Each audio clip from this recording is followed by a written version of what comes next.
Blog Talk Radio.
Good morning, good afternoon, good evening, wherever and whenever you may be listening to us from around the globe. This is Tarot Today Radio. For the past 12 years, we've been bringing you the world of tarot, great topics, your favorite tarot teachers, deck creators, and authors, plus free readings live on air for our callers. This is the official broadcast of the Tarot Guild, now in our 18th year, the international organization for tarot lovers, students, and professional readers since 2004, with the world's only full-featured tarot social media networking platform, thetarotguild.com. I'm your host, Dax Carlisle. I'm a tarot advisor, life coach, and hypnotherapist coming to you live from Tucson, Arizona. And joining me is the fabulous tarot master, Mary Brown. Mary is the vice president of the Guild and director of communications. She is a professional tarot advisor, crystal Reiki master. And here she is live from Amarillo, Texas. Hey, Mary. Hey, Dax. Hey, everybody. Happy Psychic Saturday. How you doing? Happy Psychic Saturday. Really good. Really good. My favorite day of the week. Get to hang out with all of you and you, Mary. And sometimes a guest, which actually we have a guest today, so that's going to be great. Yeah, I'm excited. I think it's going to be a great show, and so glad that everybody's here. Hi, Sharona. I see Sharona in the chat room. Woo-hoo.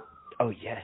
I'm in the chat room, too. By the way, if you haven't popped in, maybe you're listening via the chat room because there's a player below the chat room on the Tarot Guild chat. But if you haven't joined us yet, just go over to thetarotguild.com/chat. Or if you're on the website, thetarotguild.com, just click chat in the navigation. You can pop in there and chat with us, hang out during the live show, even ask for a mini reading right there in the chat room, comment on the topics and the guest and what we're talking about. And there's a player right there on the page, right below the chat. You can listen in, and you can also call us, 714-816-4628. If you just want to listen to the show, just dial in. If you want to be live on air with us, press the number 1 on your dial pad as soon as you get through. That'll put you into the caller queue in the order that you called in. We take the calls in the order that they come in, 714-816-4628. And we'll be getting to calls a little later in the show. What's going on, Mary? You just got out of another Rasuli workshop this morning. Yes, I did. Every Saturday. It's kind of crazy, and I actually was thinking about this. Like, I need to listen back and see, do I sound different on the air right after I finish up, 2 hours of Rasuli's teachings in this wild painting workshop that I'm taking? I don't know. No, it's so wiser. Oh, my gosh. Yeah. Finally. You sound wiser. A little wisdom seeping in. I love that. But, yeah, no, it's because it's an hour of, discussing, painting and whatever painter we're studying, this week. This week I'm really excited. I just got the assignment. It's Cezanne, the giant, the master of colors. I don't know. I'm not worthy. But it's so fun to like learn these different styles of different artists and practice them, and then it's an hour of that, but it's also an hour of like mysticism and Sufi wisdom or Eastern philosophy. It's just, I love it. It's like my my heart is just feels like it's going to explode. Yeah, I'm liking the art that sometimes you're sharing some of the art, and I just I feel another tarot deck coming on. I'm just saying. That's 78 cards. I don't know about that, man. That's a lot. I don't know. I don't know. Maybe an oracle deck at some point. Yeah. Who knows? We'll but I'm having such a blast. By the way, if you love all this stuff, you can join us on our group on Facebook, The Tarot Guild, 7,000 members, facebook.thetarotguild.com will take you right over there. Or if you're on Facebook, just search Tarot Guild. And we also have our Psychic Talk radio group as well. And Mary posts a card of the day every day. What was your card of the day today? Well, my card of the day is from the Great Eastern Oracle by Rasuli. It's kind of funny how I'm just all Rasuli lately, but and it's a wonderful card, really. I think it really, when I chose it, just randomly drew it, I thought, oh, that's perfect. And it's shift your perception, remove the judgment glasses. Okay, and I love this message because it's saying that, like, you got to be able to express yourself without judging every little thing. And I know for some people that's really hard, to even look at themselves in the mirror sometimes and not see something to be judgmental about. But, once we know who we are, and we have that self-awareness, we don't need to be looking for every little thing to nitpick about, because all that does is just kind of down, I think, So I want people to think about that this week. Are you able to just move in this world, to look at yourself and to look at other people and things happening in the world without judging it first? I think is a great exercise. So in the artwork, it's so beautiful. This is a beautiful abstract piece that Rasuli did to go with that message. And you can find that on the Psychic Talk Radio Facebook group. What about you? Did you get a card, or what are the numbers today? What's going on? Okay, May 21st, 2022. We're in a world year of 6. That's a return to balance and harmony after the chaos of 5. So 2 + 0 + 2 + 2, 2022 reduces to 6. And the entire date actually reduces to 5. We had that energy last Saturday as well. So 5 is that high energy. It's the number of change and adventure. It's a great day to, ride the roller coasters, spa day, things like that. The date, the 21st, that reduces to 3. 2 + 1 is 3. 3 is that energy of communications and creativity. This is a great day to get into the creativeness there, folks. Interesting stuff with the cards. So I got the 4 of Swords. 4 is actually a challenge number to the 5 energy today, because 5 wants to be wild and sometimes chaotic, and 4 wants to be structured. So you can see how that could happen. So, yes, there's all that great stuff about 5 with change and high energy, and you can get a lot accomplished today, but it's also the chaos number. That's the other side of the coin in numerology. 5 is the chaos number. And the 5 Swords, you want to take a step back. This is a great day to, rest up, regain your energy, or, start thinking outside the box on something, some project you're working on or something like that. Take a step back and look at the big picture. I'm getting some other cards here, and the Moon card, and what else are we getting here? Eight of Swords, and you're coming out of some blockages and restrictions, so that's the good news. And that Moon card, things are not always super clear, so that ties in with that Four of Swords. You want to step back and look at the big picture today. Okay, so that's what I got for the numerology of the day and some of the cards I was messing around with earlier this morning. Those fives. I don't like fives.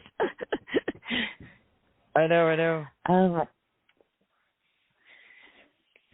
All right. Well, are you ready to, can I tell everybody a little bit about our guest that we have coming on? Yes. Tell us about our guest. Pretty exciting. First of all, I love his, it's like I want to lead with where you can find him. His website is jackofwandstarot.wordpress.com. Jack of Wands. I love that. And that just Isn't that great? leaps out at me. I want to introduce him as he's the Jack of Wands. But his name is Jack Chanek, and he has a book that just came out from Llewellyn called Tarot for Real Life. You use the cards to find answers in everyday questions. So everybody's going to want to read this book anyways. But just to say a little bit about him, he's been reading tarot since he was 11 years old. Wow. And has been publicly writing about tarot since 2015. He has taught workshops on tarot, Kabbalah, and Wicca around the country, and is the author of Kabbalah for Wiccans, Ceremonial Magic on the Pagan Path. And Jack has also appeared on Seeking Witchcraft, the Magic Monday podcast, and The Witching Hour with Patty Negri, as well as teaching at festivals such as Free Spirit Gathering and Llewellyn Con. I think Llewellyn Con is coming up pretty soon now that I think about it. He lives in New Jersey, where he works as an academic philosopher, specializing in Immanuel Kant and Immanuel Kant's philosophy of science. And he can, again, be found at jackofwandstarot.wordpress.com. Let's go ahead and bring him on to the Tarot Today radio show. Welcome, Jack of Wands. You just love that URL way too much. Hey, Jack. Good to be here. Thanks for having me on. It's like you got to dress up as the Jack of Wands sometime. Have you done that? For ages, my profile picture on all social media was the Page of Wands. Oh, cool. Nice. I love that. That's so brilliant. It's like it works so perfectly. But, oh, my gosh.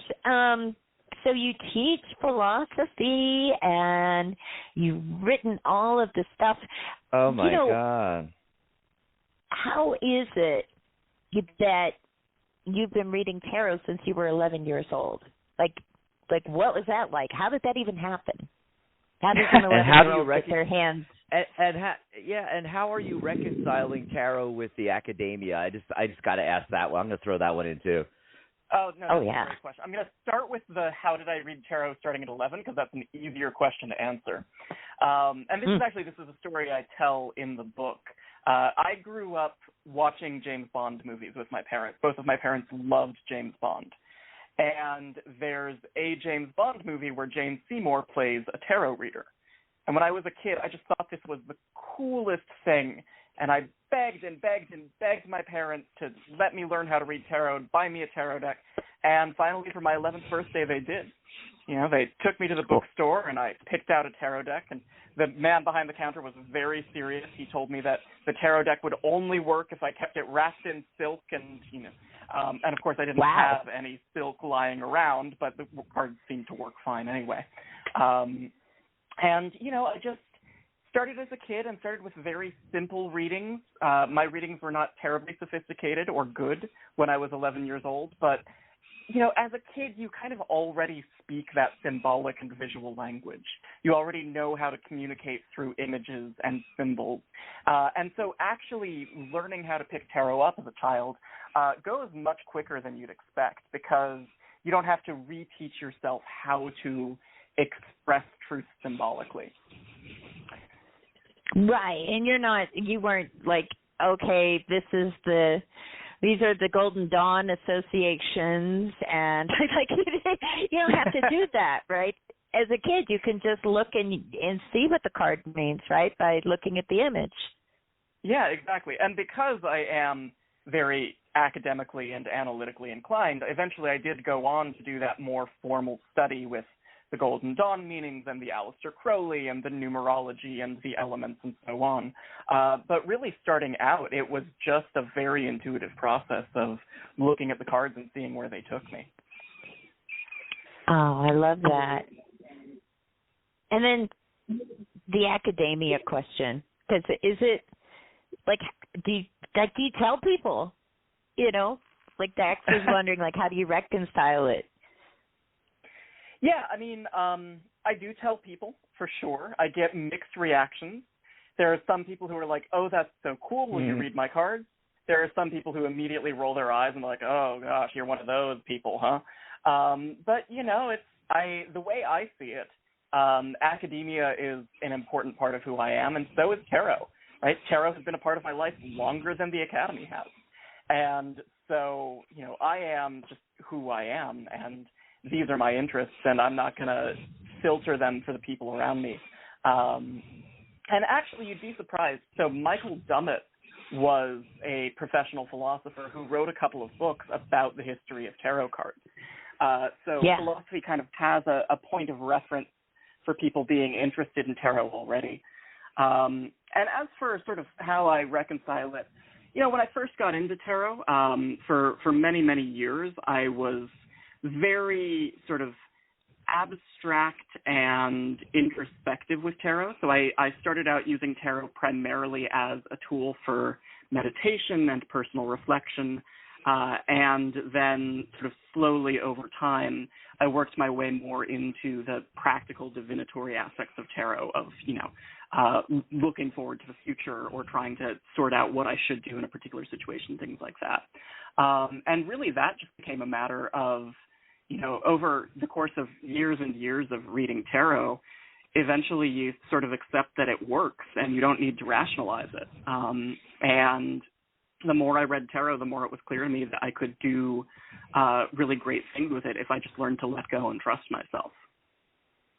Oh, that I think that is so true for a lot of people. It is that trusting, but what's really interesting is I happen to think that there's even like a lot of connections between philosophy and tarot, because I had this I had this funny experience of a friend of mine last year getting his PhD in philosophy, and it's philosophy in communication. And the thing that was funny is, like, when a good friend of yours gets their PhD, they want you to read their dissertation. And it turns out these dissertation things are really long. Oh my God.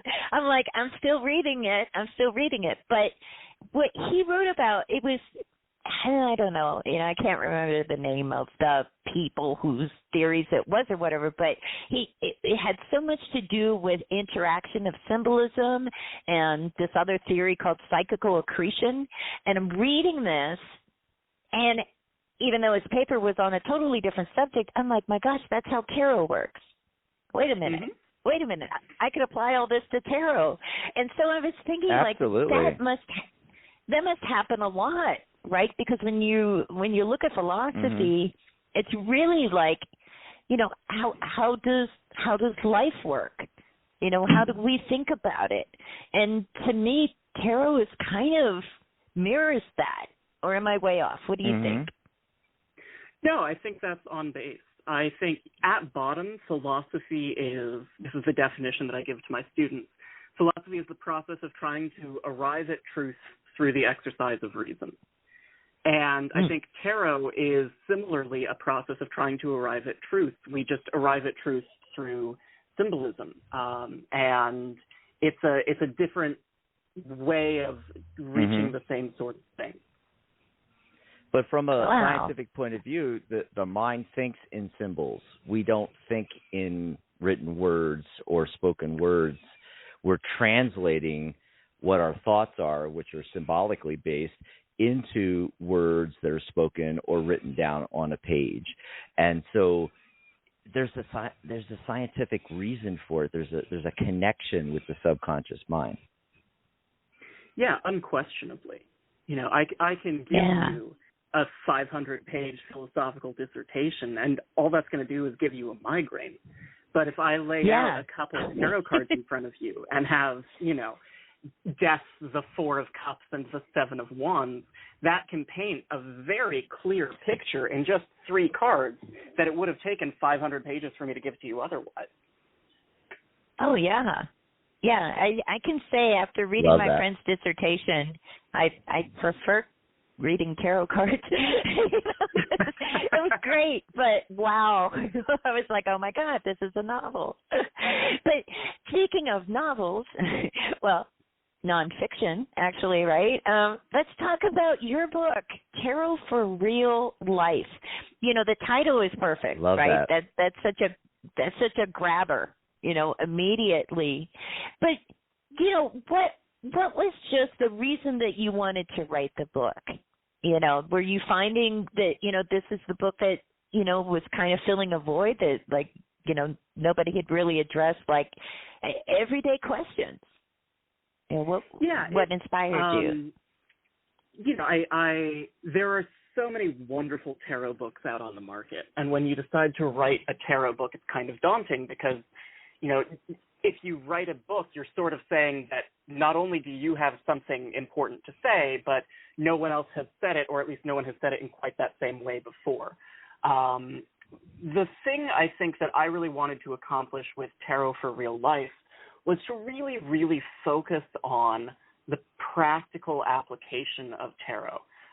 Because I think so often when we introduce tarot to newcomers or when we talk about tarot, it's so easy to want to focus on the big archetypal themes, you know, justice, the lovers, judgment, and so on.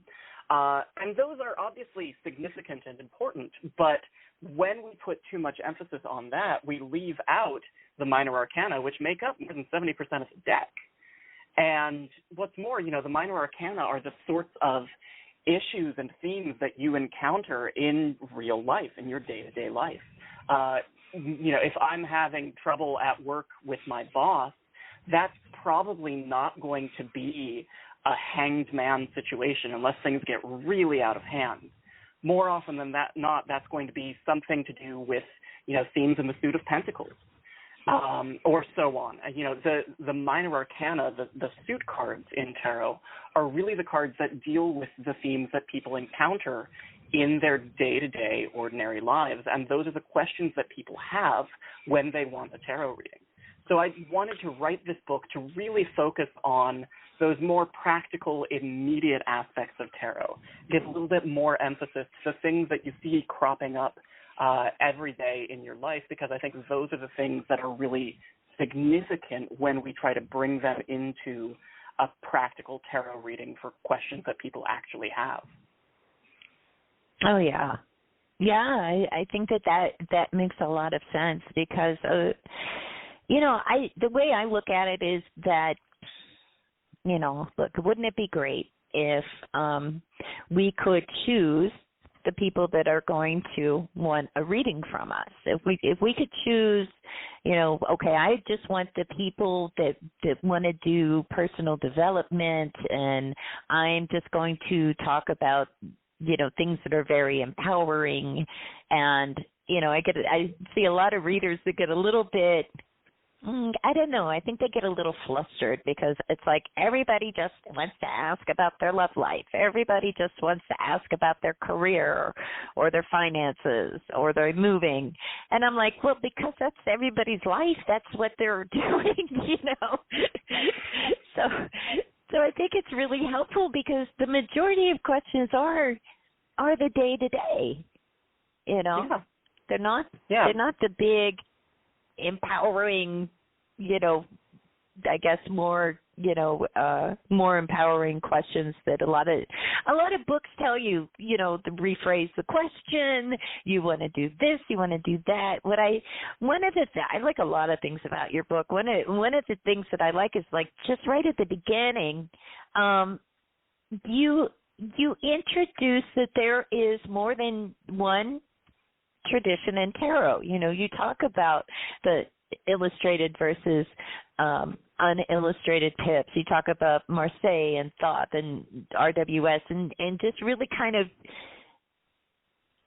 you know, that struck me that there's a lot of tarot books that I've read that are just one system, you know, just based on one system, never even making much mention of any others. And so there's this sort of sense of like, it's okay if a Marseille-style deck really, you know, is attracting you. You know, you're not basing your book, I mean, entirely on, you know, look, you know, a lot in the book is gives RWS cards as an example. But I like that you leave it open and say, like, okay, if you like those other styles, that's okay. You know, you're not like kind of trying to make people feel like they're wrong. And for some reason, there's been that sort of vibe out there sometimes in the tarot world where it's like, oh, you know, there's a separation. It's like, well, if you're RWS, then you have to read this book, and we're not even going to address that. There's schools that will only teach one style of reading. Why do you think it's important that people like sort of have that freedom to explore and go with what's appealing to them rather than, you know, just following one, you know, school of thought? Yeah, well, I mean, I think first and foremost that the purpose of any tarot book or tarot school or mentorship or any kind of situation that you find yourself in where you are teaching tarot to other people is that you want to help people discover the kind of reader that they're going to be. And that's not necessarily going to be the same kind of reader that you are. You know, the goal of a teacher is not to make carbon copies of oneself. It's to help people come into their own and find their own confidence and skills and, you know, intuition. And those are things that I think it's really important to put it forward and to say, it's okay for you to experiment and figure out what you like and figure out how the cards work best for you. You know, another thing that I talk about over the course of the book is different attitudes to things like spreads and reversals and so on. And, you know, how do you even pick a deck and things like that. And with all of it, something I really tried to hammer home was, you know, there's not one right way to do this. So try a couple of different ways, learn a couple of different styles, and then see what feels right to you and lean into that. But I think it's really, really important as a tarot writer, as a tarot teacher, to give people that room to learn who they're going to be as tarot readers. Because every tarot reader is different. And, you know, I have some friends, I have tarot readers that I go to for a specific kind of question because I know that with that sort of question, they're going to knock it out of the park. And then I have other readers that I go to for different kinds of questions because those are the kinds of questions or the kinds of subject matter that they really shine with. And different readers have their own approaches, and each approach is incredibly valuable and personal. And I think the really beautiful thing about teaching tarot is giving people the opportunity to come into that for themselves. No, I love that. Yeah, you know, I think that's great. Like, you're not trying to create carbon copies of yourself as a teacher. I think that's incredibly valuable. Mary, and there's didn't didn't you start with Marseille? Or am I off No, on that? I can't remember. No, I didn't. I keep thinking that. I've gotten into Marseille. I started with, let's see, I think my very first one was a Rider-Waite-Smith deck, but I just got so drawn into historical decks. Like after that, once I saw the Visconti, I was just like, whoa, what is that? What world did this happen in? And just got so in love with the Italian decks. But I want to go back to where Jack, you were telling us about your parents taking you to the bookstore and picking out your first tarot deck. What did you pick out? Yeah, and then I got something else. I want to finish up on that, Mary. I had a point I was making, but let's get Jack's response and then come back to me, please. Yeah. Sure thing. So my house was actually burgled a couple of years after I got that deck, so I don't have it with me anymore. That first deck was a Rider-Waite-Smith clone. It was either the Rider-Waite or the Universal or something like that. And then the next deck that I got, and really the one that I did the brunt of my tarot learning with, was not actually a divinatory deck. It was a card-playing deck for the game of tarot that's played in France and in a lot of former French colonies.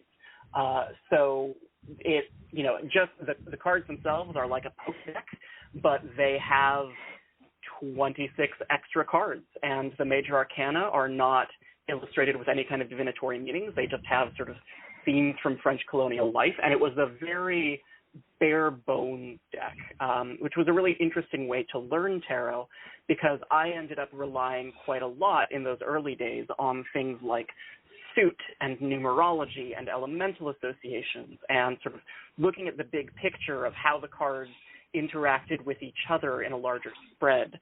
And those ended up being the skills that really define my approach to tarot. My approach to tarot was pretty analytical very early on, and it was only later, as I started to acquire other decks, that I brought in some of the more intuitive, symbolic, and imagery-based approaches to tarot reading. Oh, wow. That is so cool.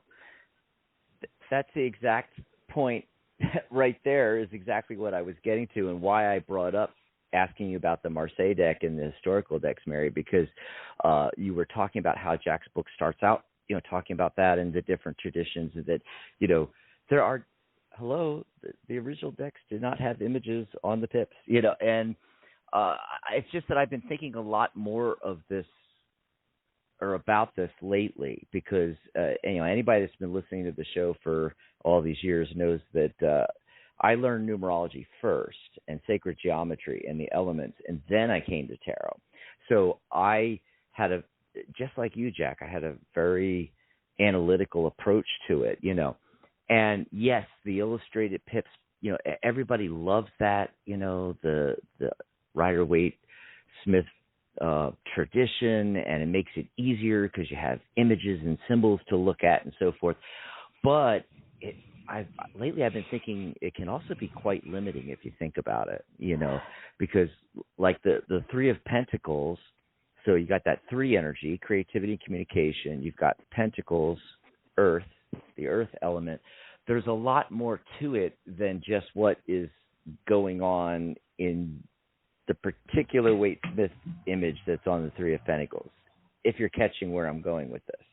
In fact, I think the Three of Swords is an even better example, because there you have, once again, that three energy, and then you have the swords, which are intellect, thought, speech, communication, and those two things together give a very different picture than what's going on in the Rider-Waite Three of Swords, which is heartbreak and sorrow and loss.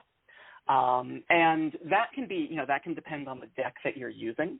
So a lot of the time, if I'm reading with a Marseille-style deck and the Three of Swords comes up, I'm probably going to read it less as being about heartbreak and sorrow and more as being about sort of a dynamic, creative approach to communication or a writing project or something like that.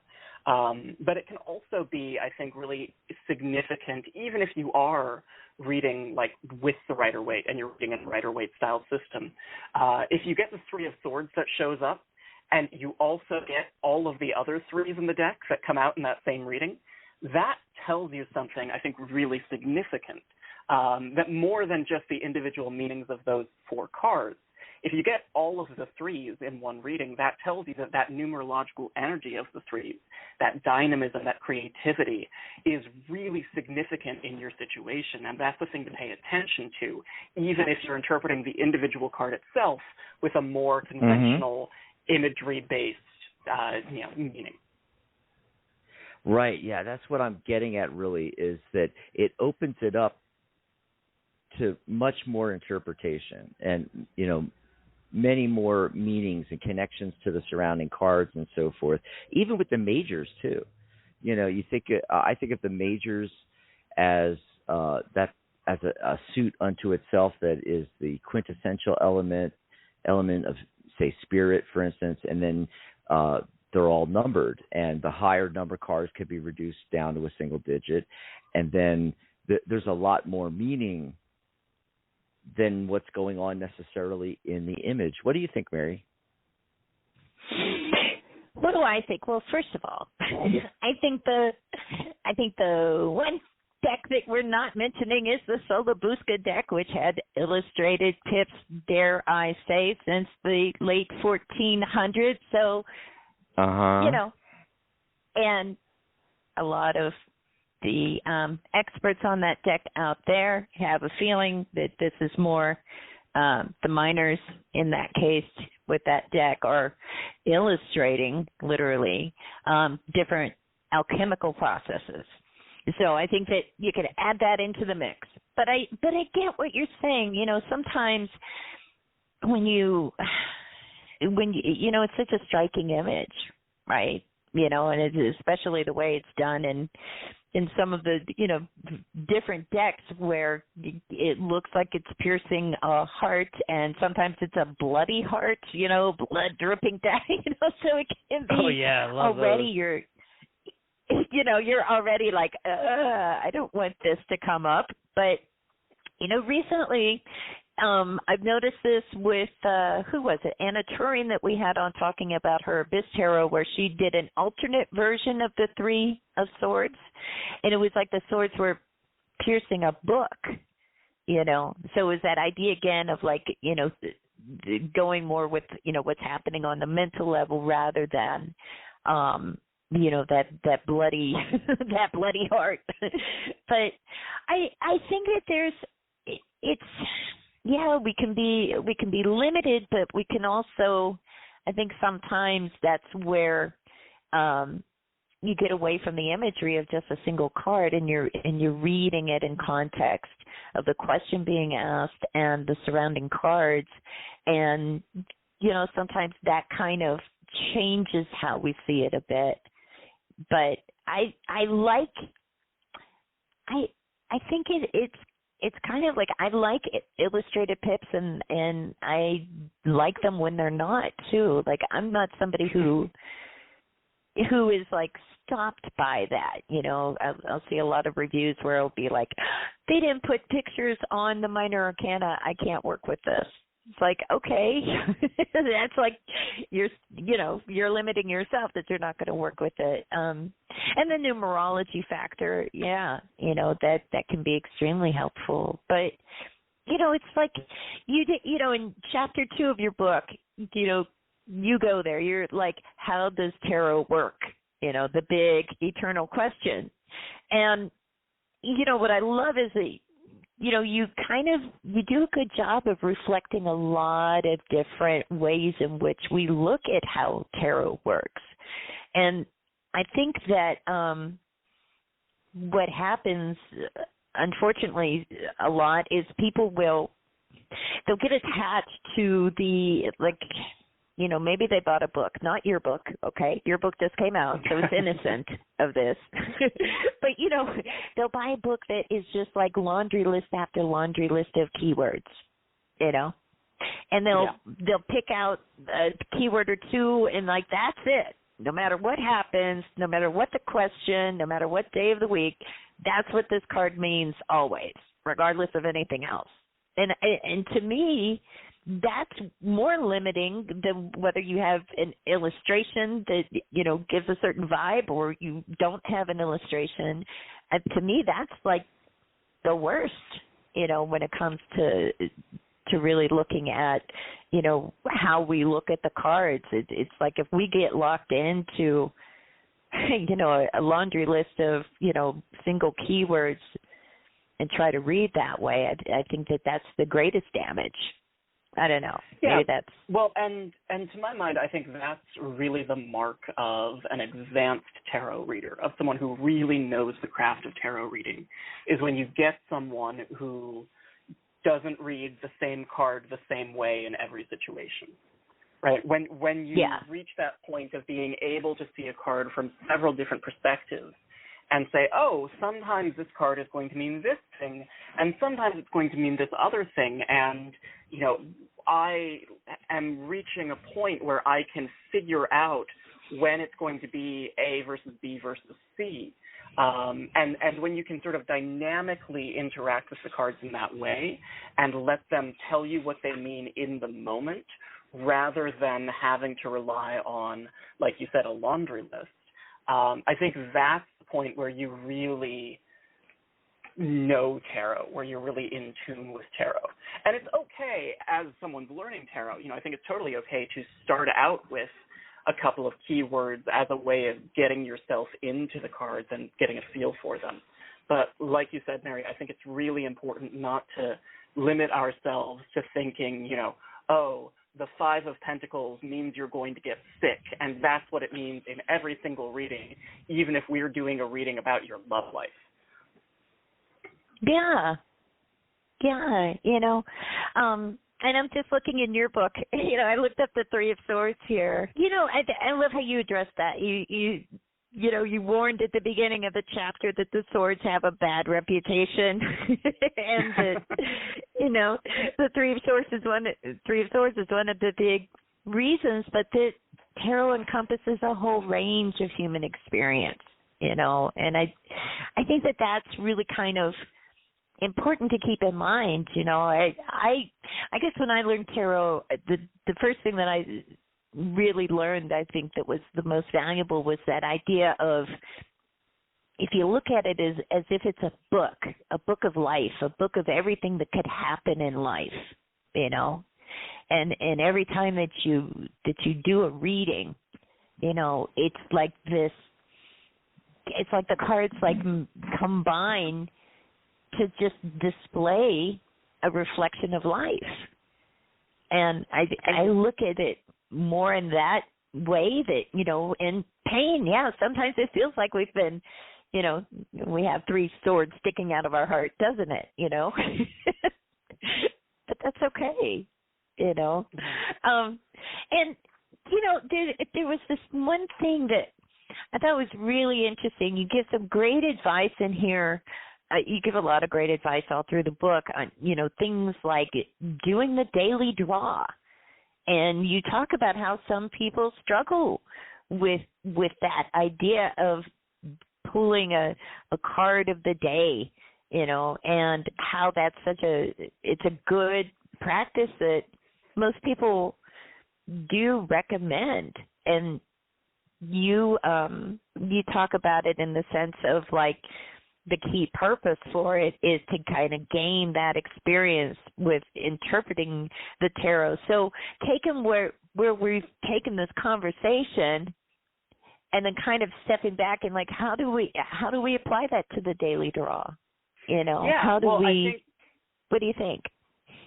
Yeah, I think the same way that a card doesn't have to be the same thing every time it appears in a reading, a daily draw doesn't have to be asking the same question every day, right? If you just ask, what is going to happen today, or what is my theme for the day, or what should I focus on today, every single day, for some people that really works, but for other people that can start to feel boring and like a chore, and they're not getting anything out of it, and you want to be getting something out of it.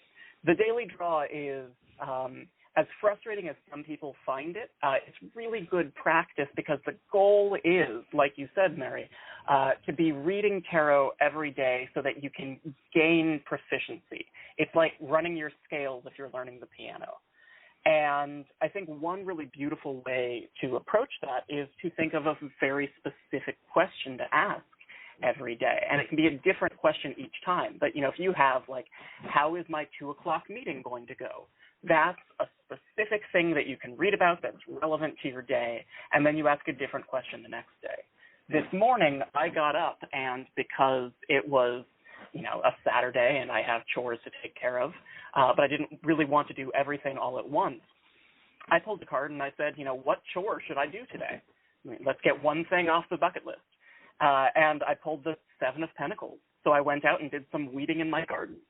And I think that just sort of taking the daily draw from this very vague, broad, abstract thing and making it something more concrete and specific with a real pointed question every single day can help to keep it interesting and informative, and can help it to feel like you're really getting something out of the practice of reading tarot every day.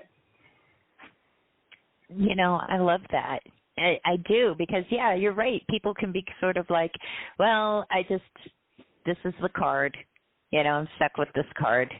And but they didn't ask a specific question. It's like, I just pulled one. Here it is. So it's kind of funny. But and there's one thing more I have to ask you about, because I never have seen anyone say this in a tarot book before. But you say tarot is apophenia. Can you tell us what that is and why? Sure. So, what do you mean? Yeah. So, so this is in the chapter about different attitudes that people have, different explanations that people have for how tarot works. And for a little bit of context for those listening who haven't read the book, in this chapter I talk about a variety of different approaches that people have, and some of them are a little bit more on the spiritual or magical side. Some of them are more on the naturalistic or psychological side. And the goal here is just to really show the range of ways that you can think about tarot, because there's no one right way to think about tarot. And some people are very magical with their tarot practices, and other people are very sort of materialistic or psychological, and all of those approaches are equally acceptable. All of them work with tarot. So apophenia is a scientific word that talks about the natural human tendency to pick up patterns, to find patterns in the world around us. So the idea with this particular approach to tarot that some people have, this is more of a naturalistic, non-magical, non-spiritual approach to tarot. And the idea here is just that humans are by nature pattern-making creatures, right? We look into the clouds and we see shapes, or, we see a sequence of cars going by us on the freeway and we notice a pattern in the color or the model of the cars, things like that. And that when we find patterns like that, which we're hardwired to do, we find patterns everywhere we look, we can find meaning in those patterns and sort of extract that meaning to help provide us with answers to our questions. So apophenia, as a way of understanding tarot, is a very sort of skeptical approach to tarot, which says that people who see tarot working that way don't necessarily think there's some mechanism that causes the right cards to turn up. These are people who generally think that the cards kind of just turn up randomly, but that regardless of which cards turn up, because we as humans are pattern-making creatures, we can get the information that we need out of tarot just by the meaning and the pattern in it. I love that. And, I know the time has flown so quickly already, and there's so much to talk about in this book. I want to just reiterate again, the book is called Tarot for Real Life by Jack Chanek. You can find him by going to jackofwandstarot.wordpress.com. I just love that. I still love that. And it's a great book. It's a good book for beginners. I think it's a good book even if you're not a beginner. You cover everything A to Z, how to get yourself set up. You go through all the cards. You even talk about, what to do when you're wrong, because oh my gosh, tarot readers are human. We're not gods. that are completely, infallible, and I just love your approach in this book so much. I want to thank you for coming on, and we have to have Jack back. You got to come back. Yeah. What else is coming up for you? What's next? More books? You doing Llewellyn Con or? I'm not presenting at Llewellyn Con this year, unfortunately. Maybe next year. We'll see. But yeah, right now I'm just sort of riding the high. The book came out this month, and that's been really incredible. It's a wonderful experience, and I'm probably going to take a little bit of time to catch my breath before I start on the next project. But it's just so exciting to see this thing that I've written out in the world, and to know that people are going to read it and fall in love with tarot because of it. Yeah. Absolutely. And this is just an awesome book. It's so down to earth. It's so, this was so much fun.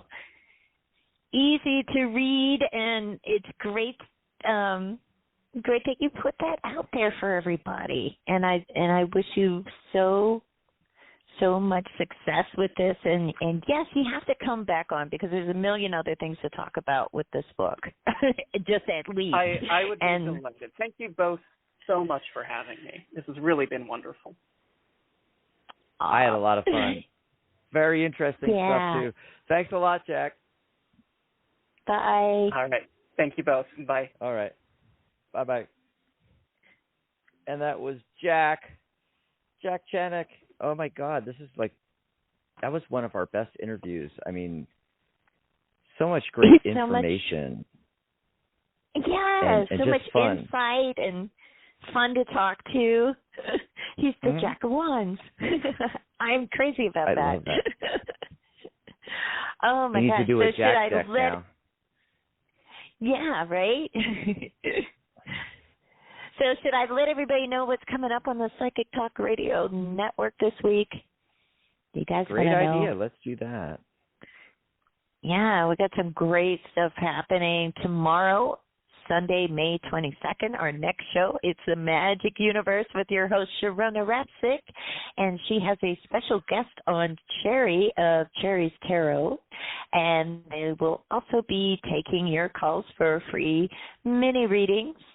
And then after that, on Monday, May 23rd at 10 a.m. Pacific, 1 p.m. Eastern, it's the Wisdom of the Soul show with your host, Janice Fuchs, which will be followed an hour later at 11 a.m. Pacific, 2 p.m. Eastern by the Spiritual Guidance Radio Hour with angelic channel and healer Catherine Hahn, who's going to be talking about living in the here and now and giving free on-air guidance.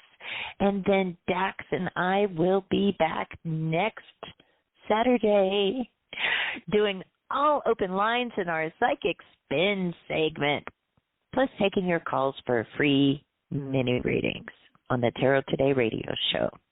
So that is what is coming up on the Psychic Talk Radio Network, and you can find our list of upcoming shows by going to psychictalk.net/upcoming.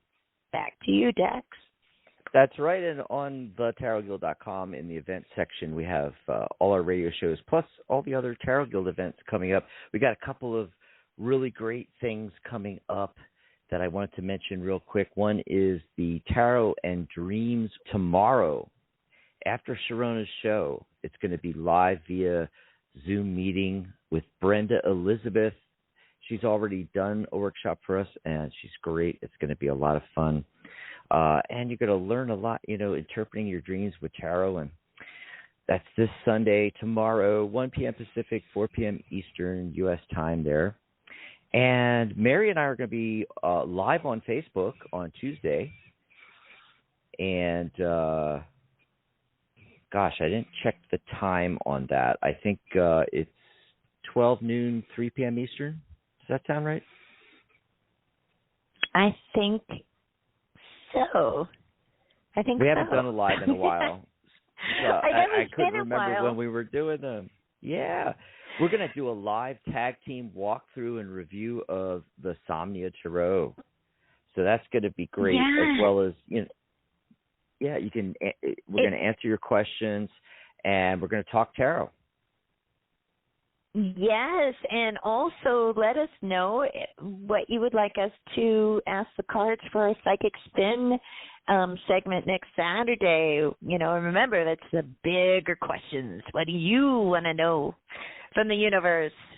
Are aliens going to arrive anytime soon? I hope so. I'm counting on it. Oh, boy. And you know what I just realized that's so interesting is that, and we didn't even plan it this way, but, we got that dream workshop on Sunday, right? Mm-hmm. And then we do that live tag team review of the Somnia Tarot, which is based on dreamscapes that Nicholas Bruno was seeing. So it's like this dream thing happening. It's kind of interesting. It's like a theme. Yeah, that's actually happened a couple of times in the last few months, and it totally unplanned. Like, these are completely separate things. What radio show, what's happening on Magic Universe, what's happening on There's a Rock for That, what's happening on Tarot Today, and then the Tarot Guild workshops and our lives and things. These are all separate. We arrive at what we're going to do sometimes last minute. Like, I literally just yesterday asked you if do we want to do the tag team review of the Somnia Tarot, which we had planned for actually a couple of weeks back, but too much was going on and we couldn't do it. And it's like, hey, you want to finally do that this Tuesday? And you were like, yeah, let's do it. And had no idea that it was timing in with, Tarot and Dreams, the workshop with Brenda Elizabeth this Sunday. And it just shows you synchronicity. It's part of what we were talking about with Jack about how tarot works. It's chaos theory. It's, it's cool. This is actually how it works. Oh my God. Yeah. And the main takeaway, I didn't get to talk to Jack about that. Maybe the next time he's on, get more into the, how does it work and that whole chapter he did. But, I was going to bring up that, you go through all these different ideas. We've even, people have even talked to me about astrology and, how does that work? Like a natal chart, what's physically working that because the planets are in a certain alignment, and so what's going on with the tarot cards when you shuffle or tea leaves or sticks or, doing the sticks or, runes, things like that, it's like some order comes out of chaos as you mix these things, shuffle, what have you. But I think the big takeaway is not any one particular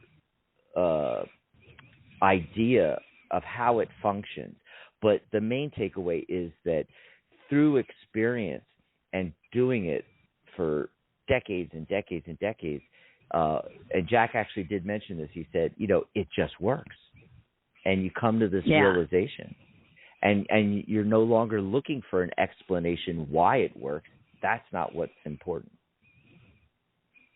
Yeah, we could have a whole panel discussion on this because I remember having James Rickliff on There's a Rock for That. Like, I think it was last year or something, and the whole subject was why tarot works or how it works. And it's kind of,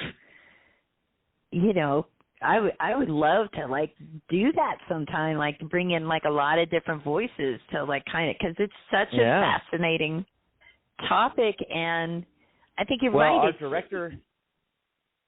Yeah. Oh, I'm sorry. I was just going to say our director of education, Sharona Rapsik, is in the chat room. Hi, Sharona. Write this down. We need to do a panel discussion. Sharona. Yeah, write it down. Take notes for us because we're live on air. Anyway, write that down because we definitely should do that, a panel discussion. We'll get all the Tarot Guild, the staff members, and see if we can get, a few other people, maybe that have done workshops for us or something like that, or James, or, just authors and so forth. Maybe get Jack to come in and hang out with us. Yeah. Oh, my God. We could have a whole panel discussion on how tarot works, and look at it from the psychological point of view, from the magical, metaphysical point of view. I think it'd be really fascinating. Oh, gosh. We had a call. They just dropped off. I was just about to go to them, and they dropped off. So maybe they'll come back on real quick here. But if not, we're at the end of the show. Oh, my gosh, we are. Well, this just flew by. I know. That's what happens when you're having fun. That's right. That's well, right. And, we did not have a lot of callers today, and the ones that we did have kind of dropped off. And so I'm just going to say, hey, if you're listening to this in archive or you're listening to us live right now, tune in for Sharona's show tomorrow, and she's going to be taking phone calls. So you'll be able to get through on her show tomorrow, and join us for the workshop, because that's going to be a lot of fun. It's for our premium members. We do these free workshops, 3 or 4 a month. We've been doing every month, and it's all year long, all these wonderful free workshops with these wonderful authors and deck creators and tarot teachers and so forth. And it's free to our premium members, and our premium membership is $1 a month. Yes, we bill you $12 for the year, $1 a month. So come over to thetarotguild.com and join the premium membership. It's so worth it, right, Mary? Oh, my gosh, it totally is. And, I mean, it's so fun. My gosh, Sharona just gave a workshop on tarot and magic. It was like such a blast. So it's not like, oh, okay, I've got to learn how to do stuff. Yeah, our workshops are like, yes, you will learn techniques and different things, but you're also going to have like a lot of fun with other people that are fun to learn with. Like-minded people, right? You get to hang out with like-minded people, other tarot folks. It's just a lot of fun, but you do learn stuff too. Like, we're going to be talking about dreams on Sunday with Brenda. It's going to be a lot of fun just talking about that and tarot, but you're going to learn some techniques too. And then we have Corby Mitlide at the end of June. I know she's doing her three cards just ain't, which is going to be talking about 3-card spreads and how, it's you can get so much more out of, just 3 cards.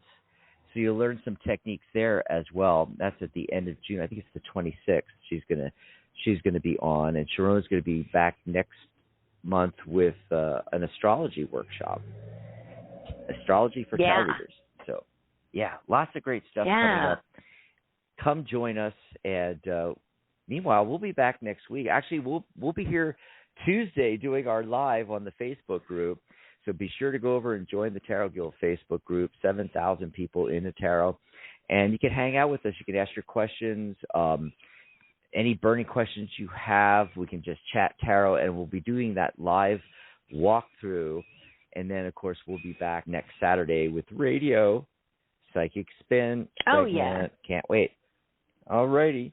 Well, thanks, Mary. This has been a lot of fun. Thank you, Dax. It has been fun. I must go paint now. Yes, time to paint. The Rasuli workshop. Yep, got you going. Bye, everybody. Bye, Good night, everybody. Mary Ellen. Good night, John Boy.